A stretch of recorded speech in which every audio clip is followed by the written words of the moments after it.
In this lesson, we are going to look at the purpose and operation of the turn indicator and also the slip indicator. Later in the lesson, we will also look at a development of the turn indicator known as the turn coordinator. The slip indicator is often incorporated in the instrument face of the turn indicator or the turn coordinator. Bear in mind, however, that the slip indicator is a separate instrument which functions independently from the turn indicator or the turn coordinator. The turn indicator, which is part of the instrument face highlighted here, uses a rate gyro to measure the rate of turn around the aircraft's vertical axis. The slip indicator is a simple pendulous device which indicates whether a turn is balanced or not. We will look at both instruments in some detail starting with the turn indicator. The turn indicator uses a rate gyro aligned to the aircraft's horizontal axis. The rate gyro has only one gimbal and is therefore classed as having only 1 degree of freedom. The way it works is that if the aircraft banks without turning, the gyro axis has the freedom to remain horizontal in its gimbal. However, if the aircraft turns or yaws, in this case to the left, the frame which is attached to the aircraft turns with it. The gyro rotor will be subjected to a primary torque around the ZZ axis where the gimbal meets the frame, here and here.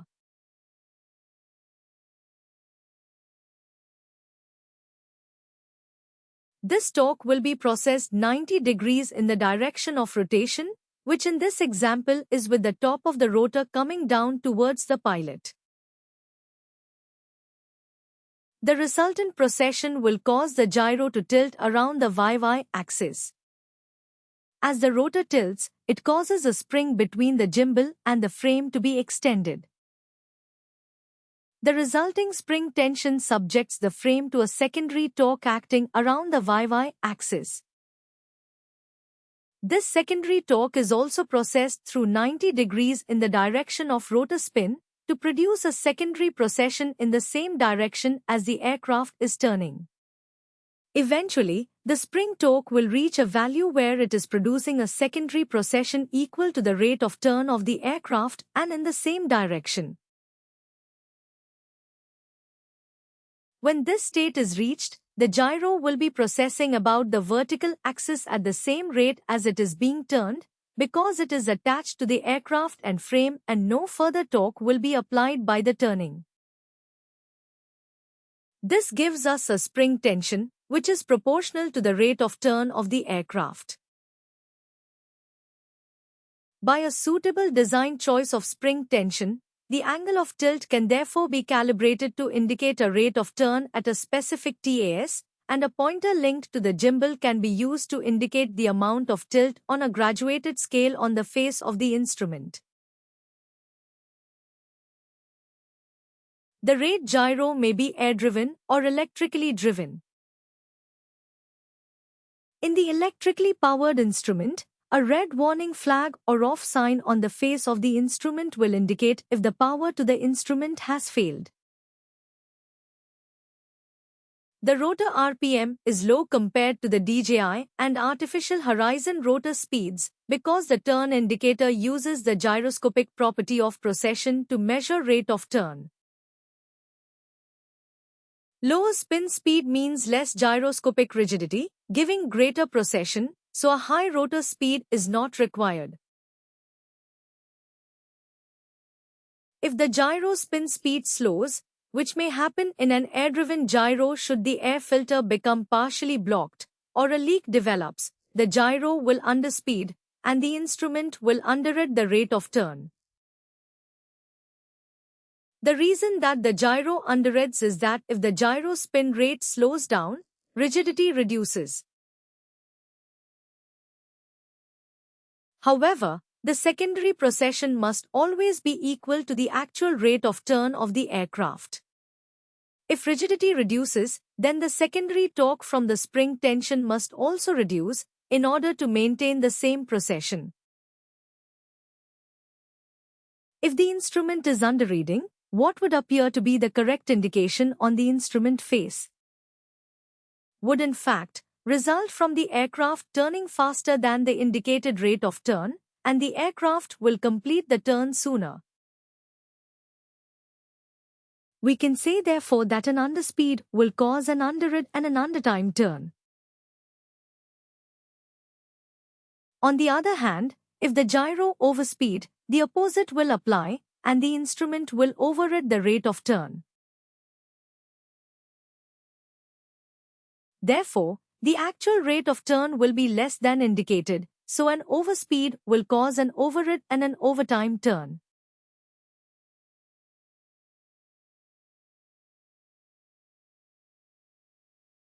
A properly executed turn will be a balanced turn where the angle of bank is correct for the true airspeed and rate of turn. The slip indicator gives a direct indication of the state of balance of the turn. The most common version of the slip indicator consists of a solid ball in a liquid field curved transparent tube. The liquid in the tube damps out any unwanted oscillations of the ball. In straight and balanced flight, gravity will keep the ball centralized in the lowest part of the tube between the two edged lines. In turn, the ball will be subject to an additional or centrifugal force which we will call C. The magnitude of the centrifugal force experienced will be proportional to the true airspeed and the rate of turn. The ball will be displaced by this force and will come to rest in the tube when the centrifugal force acting on the ball equals the resultant weight of the ball. Turn grammatically, this is illustrated here. This is a balanced turn, and in a balanced turn the resultant of the force of gravity and centrifugal force will lie in the aircraft vertical plane and the ball will remain centralized in the tube. However, let's look at a situation now where a turn has been initiated but the angle of bank applied is insufficient for the rate of turn. The turn will be unbalanced and the ball will be displaced away from the aircraft vertical towards the outside of the turn. Within sufficient bank, the aircraft will skid out of the turn and the indication on the slip indicator will be that the ball will have moved in the opposite direction to the turn. However, if we assume that the task and the rate of turn has remained the same as for the balanced turn, the force of gravity and centrifugal force experienced will not have changed either. What has happened is that the tube and therefore the aircraft has moved relative to the ball. We can say therefore that a skidding turn results from too little bank and the ball in the slip indicator will appear to move in the opposite direction to the turn. Let us suppose now that the angle of bank is too great for the rate of turn. The aircraft will slip into the turn and the indication on the slip indicator will be that the ball has been displaced away from the aircraft vertical, this time towards the center of the turn. We can say therefore that a slipping turn results from too much bank and the ball will appear to move in the same direction as the turn.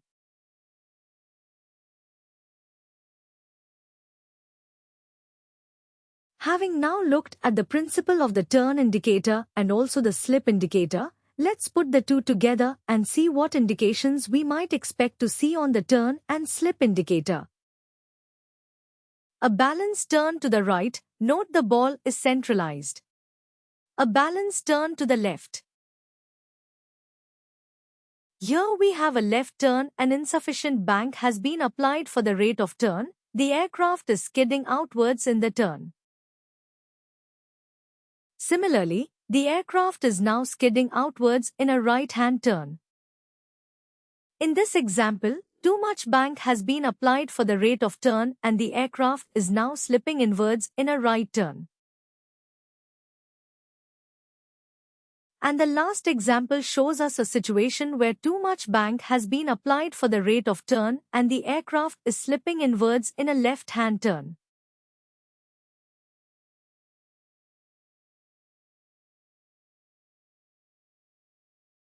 The turn coordinator is a development of the turn and slip indicator.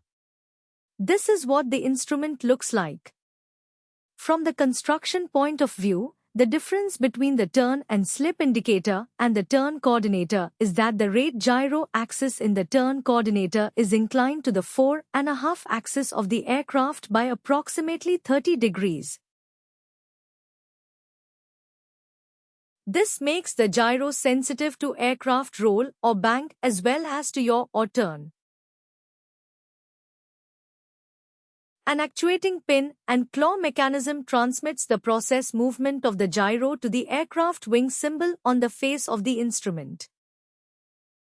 The principle of operation is much the same as the turn indicator, but because the turn coordinator is sensitive to bank as well as to yaw, it responds quickly to the initiation and completion of a turn and to any change in the rate of turn.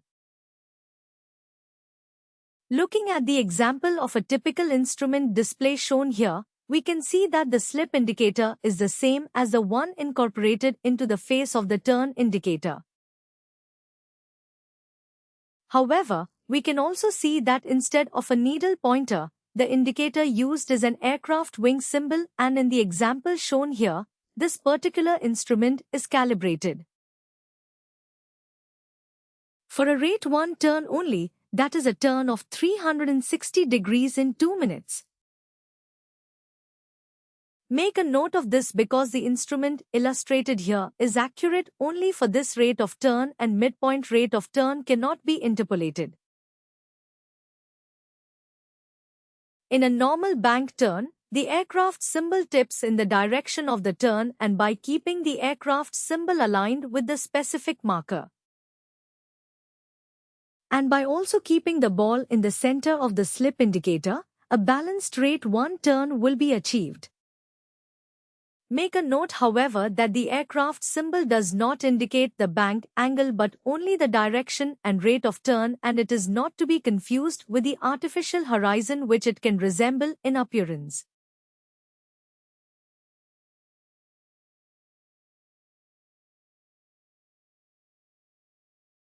To conclude the lesson, let's look at some straightforward calculations which might be encountered. To start with, let's work out the diameter of a turn flown at rate 1 at a true airspeed of 360 knots. By now we should have noted that a rate 1 turn is a turn through 360 degrees in 2 minutes or a turn of 3 degrees per second. Rate 1 turns are regularly used in instrument flight. So returning to our calculation, we now know it will take 2 minutes at a true airspeed of 360 knots to complete the turn. At 360 knots, the aircraft is traveling at 6 nautical miles per minute. So the total distance traveled in 2 minutes will be 12 nautical miles. The circumference of the circle the aircraft has flown is therefore 12 nautical miles. We can find the value of a circle circumference by using the formula pi times the circle diameter, or pi d. Therefore 12 nautical miles equals pi times the circle diameter. Or rearranging the formula another way, the circle diameter equals 12 divided by pi. For the purpose of the calculation, we can take the value of pi to be 3.142. So 12 divided by pi gives us the answer to the question, which will be that the diameter of the turn is 3.8 nautical miles. We can also get an approximate answer to the same question using a quick rule of thumb method, where the diameter of the circle flown at rate 1 equals the true airspeed divided by 100. In this case, the answer to the same question would be 3.6 nautical miles. Another rule of thumb formula which has a very practical use gives us the required angle of bank for a rate 1 turn at any given true airspeed. The rule of thumb formula is the angle of bank equals the true airspeed divided by 10 plus 7. So let's assume the true airspeed is 120 knots and let's apply the rule of thumb formula. Angle of bank equals 120 divided by 10 plus 7, which is 19. 19 degrees is therefore the required angle of bank for a balanced rate 1 turn at 120 knots. This concludes the lesson on the turn and slip indicator. A brief summary of the main point of the lesson follows. The turn indicator uses a rate gyro to measure the rate of turn around the vertical axis. The turn indicator uses a horizontal axis rate gyro. The turn indicator has only one gimbal and is classed as having 1 degree of freedom. The slip indicator gives a direct indication of the state of balance of the turn. In an air-driven gyro, a partially blocked air filter or a leak will cause the gyro to underspeed, and the instrument will underrate the rate of turn and the turn will be under time. If the gyro overspeed, the instrument will override and the rate of turn and the turn will be over time. The rotor RPM is low compared to the DJI and artificial horizon because the turn indicator uses the gyroscopic property of precession to measure rate of turn. Lower spin speed means less gyroscopic rigidity, giving greater precession. In an electrically powered instrument, a red warning flag or off sign will indicate the power to the instrument has failed. The instrument indications of a balanced, skidding and slipping turn should be noted. A skidding turn results from insufficient bank and the ball will appear to move in the opposite direction to the turn. A slipping turn results from too much bank and the ball will appear to move in the same direction as the turn. In the turn coordinator, the rate gyro axis is inclined to the aircraft's fore and after axis by 30 degrees. In the turn coordinator, the inclination of the gyro axis makes the gyro sensitive to roll or bank, as well as to yaw or turn. A rate 1 turn is 360 degrees in 2 minutes. A rule of thumb formula to calculate the diameter of a turn flown at rate 1 is task divided by 100. A rule of thumb formula to calculate the required angle of bank for a rate 1 turn at a given true airspeed is task divided by 10 plus 7.